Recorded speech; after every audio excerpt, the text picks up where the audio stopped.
බෙදා ගන්නට ලැබී තිබෙනා වටිනා වේලාව ගැන.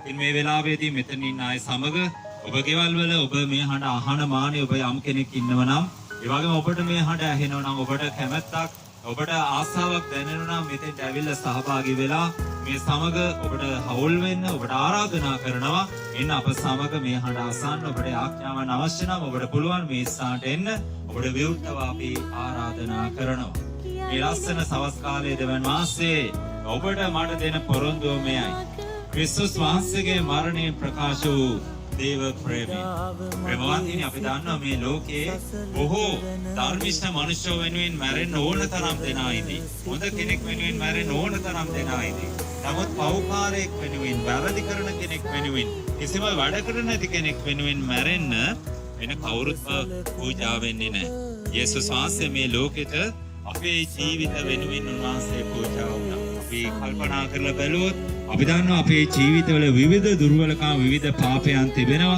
ඒ වගේම අපි මිනිස්සු විදියට අපේ උපතේ පටන්ම අපගේ ඒ චාම්මික පාපය අපි අරගෙන එනවා විශේෂයෙන්ම අපි දේවදාසයන් විදියට අපිට මුණ ගැහෙනවා බොහෝ මිනිස්සු ඒ පාපය නිසා ඒ ශාපය නිසා ඒ ජීවිත ඒ පෞල් අන්ධකාරයෙන් පීඩාවෙන් ණයබරෙන් විවිධ භයානක රෝග වලින් ඒ වගේම විවිධාකාර අසමාදානකම් වලින් බොහෝ වේදනාවෙන් ඉන්නා වූ අය. ඉතින් එවැනි අය වෙතට අපි ගියාට පස්සේ එවැනි අය අපිට ලං වුණාට පස්සේ අපි යේසුස් වහන්සේගේ ප්‍රේමය උන් සමග බෙදා ගන්නකොට ඔවුන් තුළ තිබුණු ඒ පාරම්පරික පාප, ශාප, බන්ධන, ඒ වගේම මනුෂ්‍යයා විසින්, යක්ෂයා විසින්, ලෝකයා විසින් කර තිබෙන සියලු බැමි කැඩිලා බිඳලා යනවා. ඒ නිසා සවස් කාලයේ දෙවන වාසයේ කියනවා මක්නිසාද අප දුර්වලව සිටියදීම ඊම කාලයේදී ක්‍රිස්තුස් වහන්සේ අභක්තිකයන් උදෙසා මනසේක මේ වෙලාවේ ඔබට අහන්න ඇහෙනව මේ වෙලාවේ යේසුස් වහන්සේ මරුණේ කවුරු වෙනුවෙන්ද පව්කාරයන් වෙනුවෙන් අභක්තිකයන් වෙනුවෙන් දෙවන වාසයේව අදහන්නේ නැති අය වෙනුවෙන් අපි දුර්වලව සිටියදීම ඒ වගේම පාපයේ සිටියදීම ඒ වගේම අන්ධකාරයේ සිටියදීම යේසුස් වහන්සේ කුරුසේ දිවි පුදලා තිබෙනවා.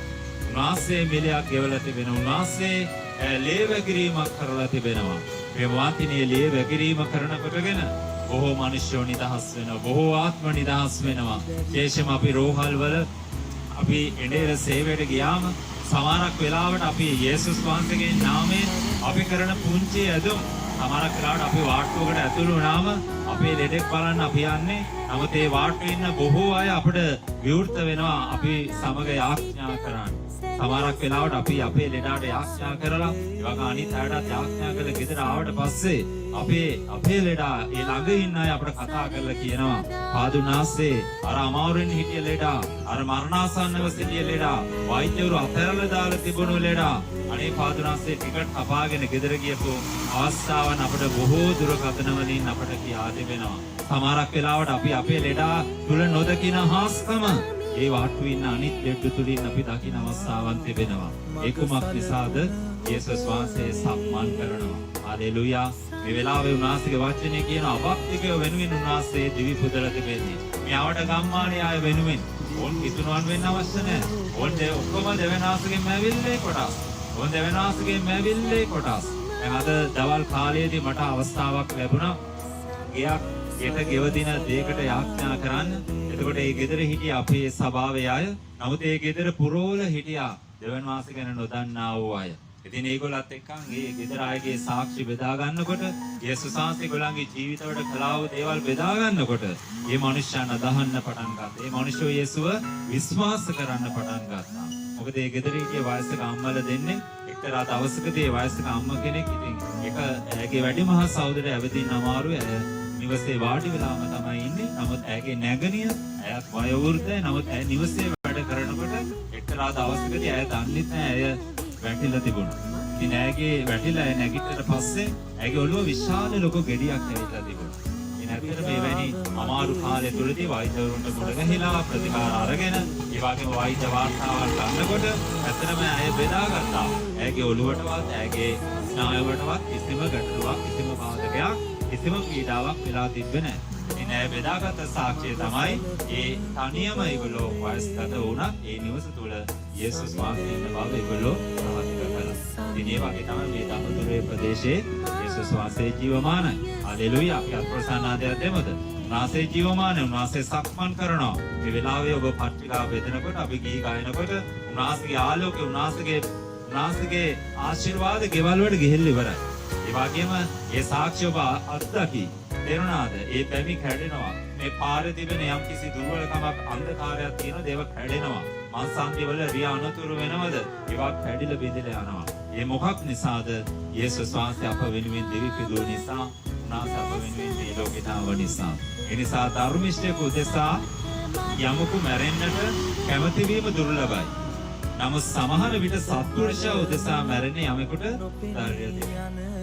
ඔබට තේරෙනවා ඔබ කලිනුත් කිව්වා ධර්මිෂ්ඨ කෙනෙක් වෙනුවෙන් යම් කෙනෙක් දෙවි පුදන්න කැමති වෙන්න පුළුවන්. නමුත් අධර්මිෂ්ඨයෙකු උදෙසා කොහොමඩවත් ක්‍රියා කරන්නේ නැහැ. නමුත් දෙවියන් වහන්සේ අප කෙරෙහි ඇති තමන් වහන්සේගේ ප්‍රේමය පෙන්වන්නේ අප පව්කාරයන්ව සිටියදීම අප වෙනුවට ක්‍රිස්තුස් වහන්සේ මරණය විඳිනවා. මේ හැම මිනිසෙක්ම පව්කාරයි.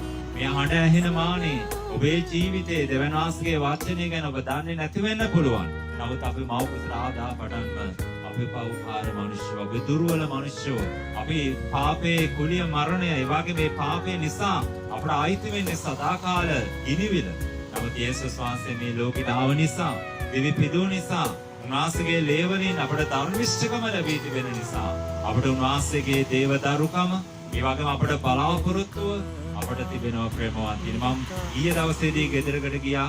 ඒ ගෙදර බෞද්ධ ගෙදරක්. ඒ ගෙදර ස්වාමියා නිවසෙන් පිටත්ව ගියා වූ කාලය තුලදී ඉතින් ඒ සහෝදරයට අවශ්‍ය වුණා තමන්ගේ දරුවන් දෙදෙනාත් ඒ නිවසත් උදෙසා යාඥා කරා. ඒ ගෙදරට ඇතුළු වෙනකොටම මට දැනුණා ඒ ගෙදර පුදුම අන්ධකාරයෙන් තිබුණා වූ ගෙදරක්. ඒකට මම එහෙම ඇහුවාම මට දැනෙනවා මේ වගේ දේවල්. එතකොට ඒ ගෙදර ඒ සහෝදරිය මාත් එක්ක බෙදාගත්තා. ඒ තමන්ගේ ස්වාමියාගේ මල්ලේ ඒ ගෙදර එල්ලලා දිවි පුදලා තිබෙනවා. මැරලා තිබෙනවා. ඒ අන්ධකාරය ඒගොල්ලන්ට දැනෙනවා. දරුවන් අසනීප වෙනවා. ඒ වගේම ගෙදර තුල සමාදානය නැහැ. ඒ වගේ පීඩාවන් තිබෙනවා. නමුත් යේසුස් වහන්සේගේ නාමයෙන් අපි ආඥා කරලා ආවා. ඒකට ඒගොල්ලන්ට දැනෙනවා නිදහස. ඒගොල්ලන්ට දැනෙනවා බුදුමාකාර ප්‍රීතිය. ඒකට අද ඇත්තටම යේසුස් වහන්සේගේ ආදරය ගෙවල් වලට අවශ්‍යයි. ඒකට අපට අවශ්‍ය නැහැ මේ මිනිස්යන්ව අපේ පල්ලිවල පුරව ගන්න. අපට අවශ්‍ය නැහැ ඒගොල්ලන්ව දීතුණු ආගමට හරවා ගැනීම උදෙසා. අපට අවශ්‍ය ඒගොල්ලන්ගේ ජීවිතේ යේසුස් වහන්සේව මුණගස්සලා. ඒගොල්ලන්ට යේසුව මුණගස්සලා දීලා ඒ වගේ මේගොල්ලන්ගේ ජීවිතවල ගෙවල් වල තිබෙන ඒ ශාපය අන්ධකාරය කඩන්න. සමහරක් වෙලාවට ඒ ශාපය අන්ධකාරය රෝගයක් විදියට එනවා. ඒ වගේම ජීවිතේ නසා ගැනීමක් විදියට එනවා. ණයබාරක් විදියට එනවා. ඊයේ දවසේදී මම තවත් ගෙදරකට ගියා. ඒ ගෙදර ඇත්තට මේ ගෙදරට යන්න මට කොච්චර අවස්ථාව හදාගන්න හැදුවත් මටත් අවස්ථාව ගන්න හරි අමාරුයි. ඒ තරම් අන්ධකාරයි. ඒ වගේ මේ ගෙදර අයට පල්ලියට එන කොච්චර කිව්වත් ඒකටත් ඒගොල්ලන්ට අමාරුයි. නමුත් මම ඊයේ කොහොම හරි ඒ ගෙදරට ගියා. ඒ ගෙදර දැන් ණය වෙලා ඒගොල්ලෝ දන්නේ නැහැ. ඒගොල්ලන් ගෙවල් දොරවල් පවා විකුණලා ඒගොල්ලෝ දැන් තවත් තැන්වල ඉන්නවා. ඉතින් ඒ නිසා ඒගොල්ලන්ගේ අන්ධකාරය ඒගොල්ලන්ට යාඥා කරනකොට ඒගොල්ලන්ට පුදුමාකාර වෙනසක් දැනෙනවා. මෙවැනි අය හොයාගෙන යන්න තමයි අපි මේ පාරට බැහැලි. හalleluya. ඉතින් අද පල්ලියේ පාරට බැහැලා මේ මිනිස්සු වෙනුවෙන් යාඥා කරන්න, ඒගොල්ලන්ට කියන්න, ඒගොල්ලන්ට මේ පත්‍රිකා බෙදන්න, මේ අපි වෙනුවෙන් දෙවි කෙනෙක් දිවි පුදලා ඉන්නවා කියලා කියන්න තමයි අද මේ සවස් කාලේ අපි ක්‍රියා කරේ. අපි ඇදහිල්ලෙන් අපි තව දුරටත් මේ දඹදුරේ ප්‍රදේශය අපි දෙවි සමුදුරට බාර කරමු. සියලු අන්ධකාරයේ කඩල යාඥා කරමු. අපි හැමෝම දැක්සෝමින් අපි දෙවියන් වහන්සේට මේ පාපයෙන් ශාපයෙන්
හාලෙලූයා.